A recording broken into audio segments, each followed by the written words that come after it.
of guys. When I scanned through the roster, my guess was we'll play 27 guys in the game that have never played for Oklahoma State. So there's not really a roster or a depth chart for you as we speak. But we do have a lot of players that are doing very well, and we're excited about playing a game. We need to play a game. We've practiced against each other enough. The guys are ready to play a game, so I'm excited about a week from now watching these guys get out there and play and trying to learn a little bit more about our football team. Mike, I know you've got another week of practice, but what's your expectation about how the quarterbacks are going to be used in the opener? I don't have any updates on that. What have you seen that stood out about those two guys, though? Both of them are competitive. Both of them are learning. Both of them are grinders. They're athletic. The same things as, a few weeks ago. That part hadn't changed. Their attitude's been really good, and their ability to relate with their coach has been well, in my opinion. Is this as good a buy-in of a group that came from all over the place as you could have imagined when you started fall camp? As I said earlier, and I said this to the staff a week ago and to the team 2 days ago, that I'm surprised at how well they're coming together. But I don't know, because I've never been in this situation, so maybe that's to be expected. As I'd mentioned, that's been a concern of mine in January, it's a concern of mine in June, and it was a concern of mine 3 weeks ago. They seem to be doing really well, but we'll know. It depends. When they get in a tough situation in the game, in whatever game it is, and when they rally behind each other and play together as a team like we have here for 20 years, then we'll know that they've made that stride. But maybe if it's true, then maybe it's easier to accommodate than what I thought it would be. Quentin Stewart said that he didn't see anybody in the new group of players that said they had a harder workout on their campus that came from than Rob Glass's. Mm-hmm. So how good a barometer is Rob Glass's workouts and what he puts them through as far as maybe a little adversity of forging that? Well, it's difficult to go through the process with Coach Glass, as we all know. The players understand that. It took the new guys some time. We had more issues over the summer than we've ever had. But again, you have 35 guys that showed up in June, and 2 days later they're out here training with us like they've been with us before, and they haven't. But we had to work through that, and we did. And we have 102 guys practicing right now, and I feel like 99 of those guys are 100% committed to Oklahoma State football. When you say more issues over the summer, what do you? Well, just our culture. It's difficult here. The training we go through, the test, physical test, cardio test, strength room. It's just not easy. I mean, everything has to be on the up and up, and there's a demand for the way that we do it here, and it takes time, and guys aren't accustomed to that, and when you get new players in, they have to learn, and so we had issues that we wouldn't normally have because forever guys that were in the June and July training program had been with us, so they were accustomed to the system. Mike, going back to the quarterbacks, is there a big difference when you're looking at it through fall camp through when you're looking at them this week through game prep?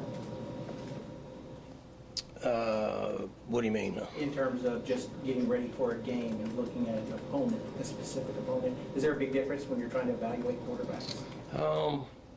I think they're getting better and they're understanding our system. I wouldn't say there was a dramatic difference from that standpoint. Anything else? Mike, when it comes to Tennessee Martin, I think the expectation is that you'll be a better football team than they are. So I'm curious about just sort of what are you looking to get out of that first game? What are you wanting to see out of your guys? And I'm sure a lot of that's reflective on having so many new guys. But what's going to constitute real high-level success in your mind? Well, they're going to be well coached, and they're going to play good football. They have a coach that's been there a long, long time. You don't stay in one place as long as he has without being successful and knowing what you're doing. He's very well they're very well skilled in that area. But I have a picture in my mind of the way that I want us to play in all 3 phases. And then I'll start there, and the day after the game will be really interesting for us, all of us, because we'll be able to evaluate our players, much less if I'm right, 27 guys that'll play that have never played here, and we get a better feel for them in a game situation. But in any early season matchup for me as a head coach, minimize your penalties, good job with turnovers, be sound in special teams. What's the hardest thing to, coaches always say we learn so much more from watching that first game, the film. What's the hardest thing to learn about a team or get the guys prepared for going into that first game? Just covering everything that could potentially happen is always a little bit uneasiness for a head coach. You want them to be prepared for whatever situation you could be faced with. Coming out on the 1-yard line, return after a safety, all the things that I worry about, and I'm guessing most head coaches worry about, that could happen, that maybe you go the whole year and they don't happen. That's the one area that we have a checklist, but you can't get to all of them consistently because you don't have enough time. But you do cover all of them, and you just aren't sure how well they know it. So those are things that make me a little nervous starting the season. You mentioned UT Martin's coach. I don't know if you know him at all, but when you're going against a guy who also has 20+ years of experience like you, is there some mutual admiration there, sort of knowing kind of what it takes to be in one place that long? I don't know Coach. I know that he's been very successful for a long period of time, and he's got, a very athletic family, and, his sons have done very well, his daughter's done really well, and I learned about him over the summer. So I'm sure when we're visiting before the game, we have a lot of things in common to talk about. But again, what I said earlier is if the guy's been there that long, they're going to be pretty squared away early in the season. They're going to be well coached, and they're going to be prepared. Do you still get that excitement from 2005 for game 1, that joy for coaching the season over? Me? Yeah, I'm ready to play right now. There's never enough practices for a coach, for me anyway, my opinion. But it's been really fun the last month because it's only been football. It hasn't been any other side stuff or all the other junk. It's just been pure football, which is very enjoyable. Offense has always been your thing as a quarterback, as an offensive coordinator, and even as a head coach. But you got to figure out a defense when you're doing all those things. So when you look at your defense now, the way they play and everything in practice, what spins through your head? What do you think about when you see your defense? I think we're athletic. I think that our guys up to this point play hard. I don't know enough about the scheme right now to predict one thing or another because I'm learning it, and I wouldn't pretend to know enough about the concept to discuss it in much more depth. But I'll be surprised if they don't play hard. I'll be surprised if they don't run to the ball. I'll be surprised if they don't play fast.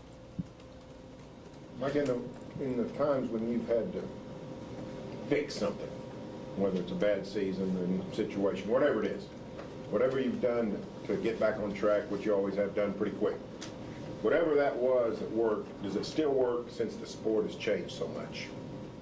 Everything about college football is different than it was 7 years ago. Yeah, I think so. The one underlining factor that nobody knows is, how much money is actually going to play a factor in determining teams that get to the end from this point moving forward. The one thing that the large majority of the teams across the country will hang their hat on is if it was based on that, the Yankees would win the World Series every year pretty much, right? You know, right now you've got the Brewers, who are the 29th in the league in payroll, and they have the best record in baseball. Well, they did a week ago. I don't know. Maybe they don't now, but they're doing really well for where they're at. And so I think that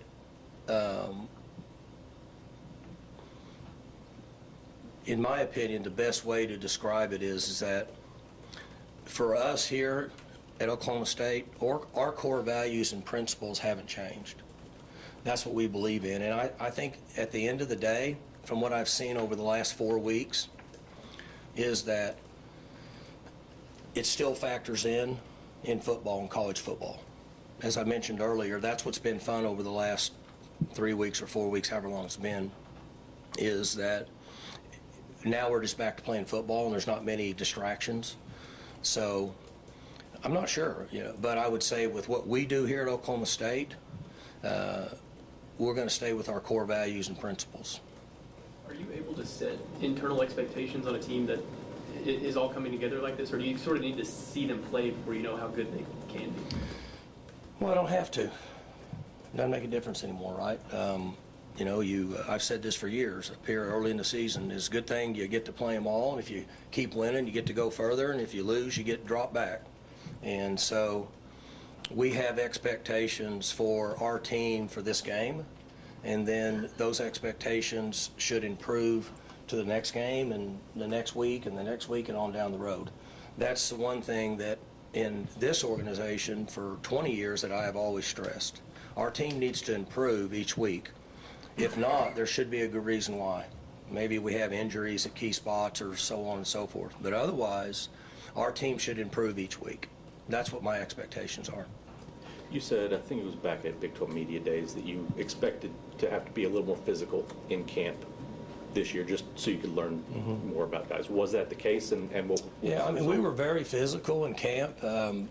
We actually backed off a little bit earlier than normal because I felt like that we were in a position that we should be. Every year it's different based on who you are and who your players are and what their maturity is and so on and so forth. I was able to get a pretty good feel for our football team over the first 2 weeks, maybe the first 12 practices or so. And then we do have a considerable number of players that will be playing for us that are veteran players, are just not veterans here at Oklahoma State.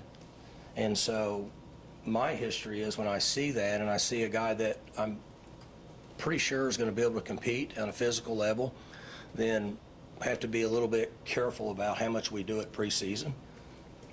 Because whether you like it or not, in my opinion, you have to think about where you're going to be in October. Because it's not right now. It's preparing for avoiding fatigue in October and November, which is what happens if you front load them, in our opinion. How do you feel like the offensive line is gelled over the fall camp leading into week one? They're doing fine, but you know, they got to get out and play a game. I mean, just we'll find out. We'll watch them Thursday and see where we're at. Mike, during your media day, you talked a little bit about how many guys you thought you might play in the secondary. Obviously, whether it's secondary linebackers or your defensive line, those positions platoon a lot. Have you got a sense of just how deep each of those three levels are and just how many guys you might play at each? I mean, I would guess we would play at least 8 DBs in this game. Somewhere in that area would be my guess. Any of the other spots, linebacker, defensive line, that you have a sense of how many? I mean, I added 27 up wherever they came from. And obviously on defense, you play a lot more players than you do on offense. But I would say just multiple guys playing. We've had good reps with guys in practice, and if they've repped themselves well enough in practice and put themselves in position to play, then I've asked our coaches to play them and find out how they can play on game day. Obviously, having that depth on the defense is important. Do you think that the guys that will roll out there in the opener are likely to play their way into more, or is this kind of a testing ground and you expect that number to shrink as far as rotations on defense? I think they'll play a lot of guys on defense because I think there's a number of guys that have earned the right to be on the field that we don't know a lot about. You talked about playing fast and on defense, having being a faster team, being athletic, how does that equate to the special teams? I mean, do you expect, you got more guys there? We've definitely got some depth on special teams. Your numbers are somewhat enhanced based on the 105. You have fewer overall numbers, but here at Oklahoma State, in my opinion, you have a larger pool of players that fit a special teams role that can help you on one of those 4 units, guys that are going to have enough physical ability and enough speed to get quality reps on special teams.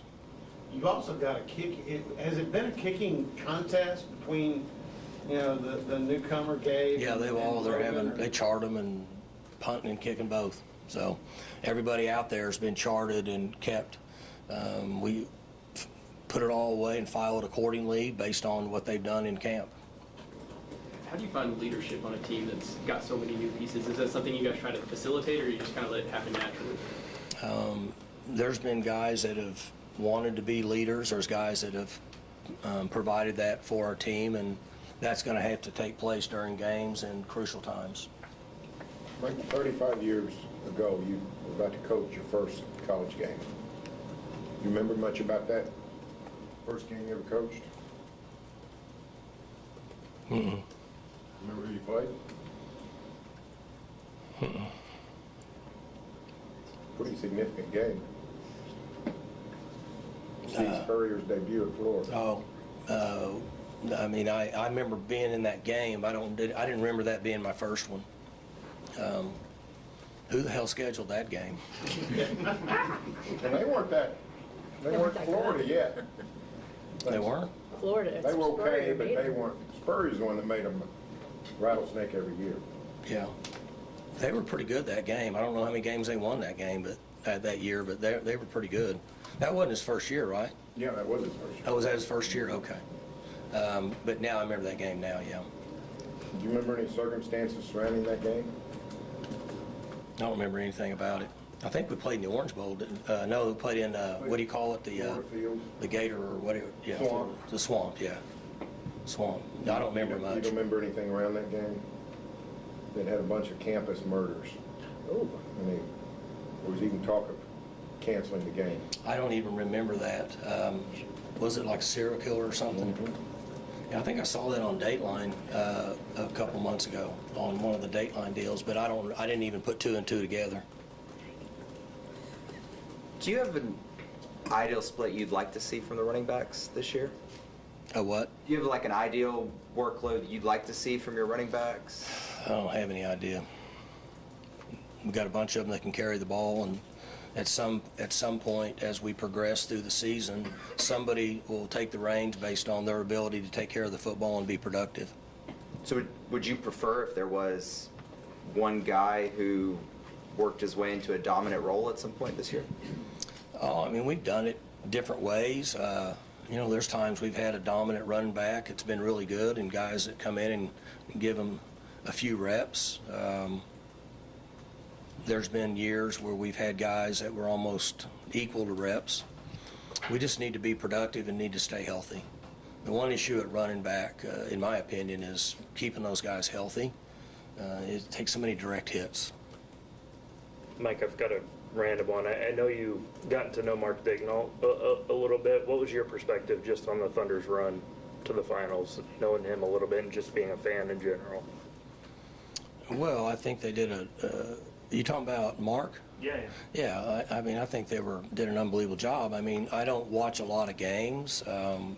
It's too late at night for me most of the time, but, when he was hanging around practice here, he was very impressive, and his willingness to come to another sport and watch and learn and ask probably 15 questions the times he's been here of why we do this and why we do that. And I'm guessing his ability to relate coaching and practices to another sport must be beneficial for him. And if so, the one thing that I remembered in the times he's been here is it's impressive that he can take that and relate it to whatever he does if that's what he was using. And I've done it in basketball. I used to go sit and watch Coach Sutton.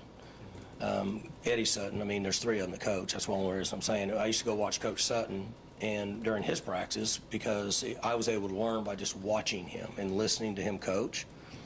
But Coach did that, and obviously they had a great run. And the only problem they got now is such a young team. They got to do. Everybody's going to think they should do it again 2 or 3 more times. What were some of your takeaways from watching Eddie Sutton's practices? Well, just his ability to teach and coach, and very, very demanding, and there's a no-nonsense approach, and he was demanding in the simple things that he asked them to do, and you learn a lot from a guy like that. Mike, you said a minute ago that you're going to program sticking with its core values and principles, I think, when Barry was asking you. Obviously, a lot of other things have changed, personnel, coaching, players, all of that. But how do you sort of, there's got to be some, I don't know if validity is the right word, for you to see that the values that you have ascribed to for so many years have carried over. Like, how does that sit with you, that you feel like that makes sense to carry over, even as everything else has changed? Well, one, anything that's done with culture and the values in this organization that doesn't carry over, that person won't be here. Because it'd be a coach or a player. So that's the first thing. That's one way I know that it happens. And two is, as we went through summer conditioning and preparation, we had more issues than we've ever had here. And I'm 99% sure that was because of young people that hadn't been in our organization. And by the end of the summer, those issues were history. And we had already solved those problems. How did you see that play out? Did the guys that were here pull those guys? How did it happen? Well, they tell them. They tell them that, look, you're going to have to do this or you'll always be on the Stairmaster. And so they won't give in. And there's a training program that goes on with player to player. And then there was guys that are stubborn, right? We're all different. Everybody has their own way of doing things. And in most cases with young people, and even though they're 18, 19, 20, 21, 22, 23, whatever, and they make a lot of money, they're still young people. And either way, sometimes they might resist for a while, and then at some point in this organization, you have to decide whether you want to do it or not. And as I said, they decided that they wanted to do it, and so that's the evidence that I have that it's working. Even as so much changes in college football, obviously it's important to you to have that carryover. What difference do you feel like it has made and can make in a team that has so much change this year? What? Your Cowboy culture, Cowboy way. Well, it's worked here forever, and as I said, once you get to, we talked about this in Dallas and then a couple 3 weeks ago, once you get to this point, if it's only football, there's no negotiating going on anymore. So from right now until the end of the season, January, there's not anything that's a distraction that we've all been talking about for 3 years. That's the difference. So is it hot in here, or is it just me? It's warm, yeah. I'm glad y'all are hot too. I thought I was getting nervous in front of the press or I was getting sick. Mike, the 2025 season starts with a 1AA team. Next week, after that, you go to Oregon, which is on top of the food chain. It seems like college football scheduling is getting more and more fractured. Do you see a better chance of getting rid of the FCS game or the powerhouse game? Gosh, I don't know anymore. I don't know who to listen to or who has any direction anymore. The only thing that I think helps Oklahoma State a little bit and the Big 12 is we're playing a maximum of 9 conference games, and we hear a lot about adding more conference games and such. My personal opinion is that would add a lot of distractions for matchups that people want to see traditionally, but I don't have any idea who's governing that ship anymore. There's so many people talking that I just ride the wave and go with, whoever we're playing and don't worry about it. But I am glad that our conference is playing 9 games. I think that's the right thing to do, especially with conferences that have so many teams now. Mike, news came out earlier in the week that Zaquan Patterson is no longer with the team. Can you confirm that and share anything else about that? As of now, yes. It's not 100%, but as of now, he's not practicing with us. The Big 12 requiring player availabilities ahead of conference games, I guess that's just kind of a new change in college football. Just maybe kind of what are your thoughts on that? Player availability? Injury report. Yeah, Well, I don't know. I don't know anything about it. I know it's not done. When is that supposed to start? conference games. I don't know much about it. I did hear yesterday that that's not in stone yet. So I'm not sure what's going on with that. I'll cross that bridge if I have to, but I don't know much about it other than I heard that they're not necessarily sure they're going to do that. In general, what are your thoughts on it? Is it a good thing, bad thing? That's one of those things I don't have to comment on. I don't know. I'll just, if they ask us to do it, I'll do whatever they ask us to do. OU is selling tickets to the post-game press conference now. Do what? OU is selling tickets Exactly. to the post-game press conference for fans. Is that something you'd be interested in doing? I'm not following you. Exactly. I said it pretty clear. I mean, they're selling tickets to go to the press conference. You talking about like Like coaches? fans after the game, post-game press conference. Fans can go to the game Sit for... in and You listen. talking about like down here in the tail room after our Yeah, yeah. games? You talking about fans going to it? Fans Yes. going. They don't necessarily, I don't know anything about that. Yeah, I've I never don't heard of either. that. but that's what they're going to do. Are they letting them ask a question? That was God, I hope mine. not. That we don't know. Depends on how much they want to spend. Leave that up to Clintworth. I've not heard of that. I've never heard of anything like that before, but It went toward paying football talent. Why not? I don't know. You could, if you tied it into some kind of a third-party NIL, we're in revenue sharing, so there's a somewhat of a concrete set amount of money that you're supposed to be paying. Now, I don't know if they could tie that into an NIL deal and come out with third-party to fund the overall long-term. Maybe they can. I don't know. I've never heard of that. I think you can also pay to march with the OU marching band too. I mean, that's another You're option. making stuff up, aren't you? No, I'm not making that up. It's, You don't march with them, but you can be on the field while they march. yeah, you get to be out there with them. Oh, you're talking about just on the sideline? Yes. Yeah.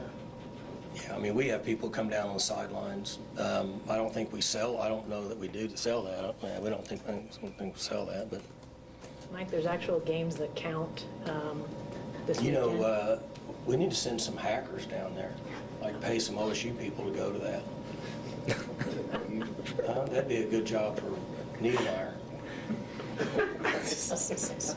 What'd you say? I'm sorry. It's all right. We've got some week 0 games. Will you watch any of those? And got a couple of Big 12 teams headed to play in Ireland. Is that anything? 0 games. Yeah, week Week 0. zero. Week Weekend. 0 games. When do those start? Saturday. Yeah. Who plays them? State, Iowa State, and Dublin. I'm sure I'll watch that if I can. Would you go with You talking about 2 days from now? Yeah, Yeah. yeah. Oh, okay, so we practice Saturday. What time do they play? 11. 11 here? Yeah. Okay, there's night game over there, obviously, right? Yeah, 5 late p.m. hours. 6 o'clock local. Yeah, so, yeah, I'll watch that. I mean, I can't remember when we practice on Saturday, but if I'm at home, might as well. Would you entertain playing that Ireland game if it came to you for it? My wife would probably want to do it. She'd want to go over in June for the August kickoff, but I don't know. That's a lot. I would worry about just like everything going on and I know it's distractions for both teams, but I don't know. That wouldn't be an issue. We talked about playing in Mexico at one time. but a little bit, not quite so far on the plane flight. What's the hardest part about taking a group of individuals and getting them all to buy in and be a team? Well, you got me repeating myself now, but so the one thing we did, and we didn't do any more and we didn't do any less, we had hours and hours and hours and days of conversations about this, and we came right back where we started before we ever started any of it, was that we have a set of core values that we believe in that's been highly successful for 20 years. And so in the realm of not knowing, really, because I don't know, I never have pretended to say we're going to take 65 new players and run them out there in the first game, they're all going to be best friends. We just kept our core values the same and our accountabilities the same. And it was a little bit of a challenge this year because we were in more of a discipline role than we have ever been in before. But we made it through it. Mike, the fact that you've got some guys on your coaching staff that were past players, past coaches, whether it's Doug or Cooper or whoever, did that sort of help with some of the buy-in questions that those guys know what this is all about? Not really, because it's too big of a picture, there's too many moving parts. They get it. They bring up times of things I did to them when they were players that, why don't you do this to them? And I said, well, because they can me if I did that to them now. So they brought things like that up, but it's a bigger picture. And there's so many moving parts now that it just had to be, there's just discipline in place that's in for a positive way. It's just like when you discipline your children. You don't do it because you do it to help them later, and that's what we've done, and that's what we're going to stick with. And I actually feel better now than I thought I would, I'll be honest with you. I did not feel good for months and months, just worried about it, but I feel better now. Mike, Barry mentioned the Oregon game week 2. Does the way the calendar works with Thursday, Saturday allow you really feel good about the evaluation? You'll have those 2 extra days to evaluate your roster going into the Oregon game? It's interesting, the way the rules are set up, Saturday and Sunday both have to be days off for us. We don't get an extra day because you have to have a day off every week. So Saturday we have to be off. Sunday we have to be off for the Oregon week. So we don't really get that. What you do get is a day of body rehabilitation for those guys. They should, if they handle it the right way. The evaluation that maybe you're referring to of our current players that are going to play in this first game, when we watch the tape, we'll be able to make that evaluation really quick from that game, but that doesn't mean that they're not going to get better. And then in most cases, I'll be pretty good watching it live. On those days off, the guys can come in on their own, right? You just can't. Oh yeah, they can always come in on their own. Yeah. But it's, it's like telling your kid to cut the grass, right? I guess that's a little harsh. A bunch of them do come in, but it's not like us there with them coaching them. Do you always try to structure, you had that Boise State game a few years ago, and I think you had an extra day or two maybe build. If you're going to fly somewhere far, do you try to build in as much as possible? So, you're talking about Oregon? Yeah. We're just going to leave early, and then, What is that, Thursday leave, or? no, we're going to leave earlier in the day Friday. Oh, okay. And part of the reason we're not doing that is because we do have the extra 2 days that their body can recover a little bit. So the people that are very knowledgeable in this type of activity are aware that because of that 2 days, they should be better conditioned.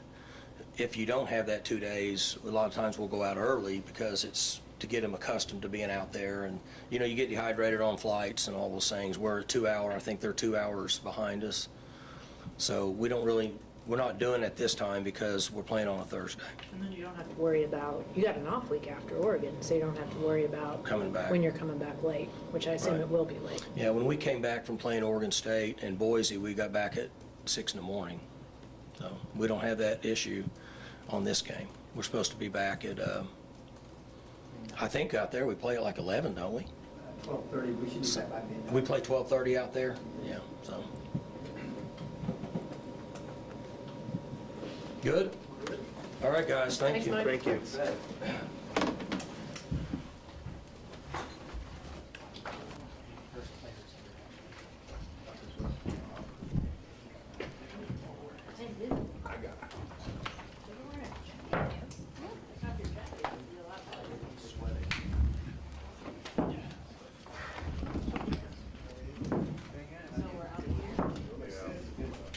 He's got them